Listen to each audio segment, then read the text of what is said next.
Atlanta Plugged In starts now. The LA Auto Show, one of the world's largest auto shows, made its triumphant return in November at the LA Convention Center.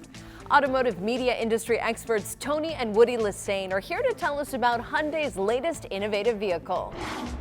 This is the Ioniq, the Hyundai 7, and it really is something special. It is an SUV, but it's an electric SUV. There's some elements that they incorporated into the vehicle that I wouldn't have thought too much about, but here's some things that are important, including a refrigerator that allows you to have that loungiest and relaxed environment, but it also has sterilization, which is interesting. You can sterilize the entire interior of the vehicle, and I think that's something that people are just so much more, in tune with, especially right now with the pandemic that we're dealing with.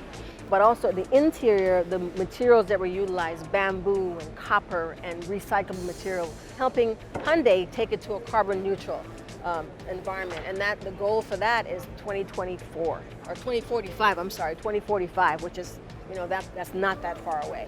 Yeah, and I think the other thing that made the details of this launch important, as you can see behind us, and you can see the dynamics of the design, the roof line and the silhouette is totally sporty. So I think there was a moment where people were like, whoa, yeah. that aha moment, that how can you do that with an SUV that large? It's a very, very big sport utility vehicle. So just looking at the outside is enough to be blown away, and it's totally cool and sexy. But then when you go inside and look at that lounge, living room type environment, that you can actually not just do your thing when you're driving, but Woody, I guess you can just park somewhere and have an office meeting. I mean, you can really take it mobile without a doubt. For more information about the Hyundai 7 and the entire iconic line, visit HyundaiUSA.com.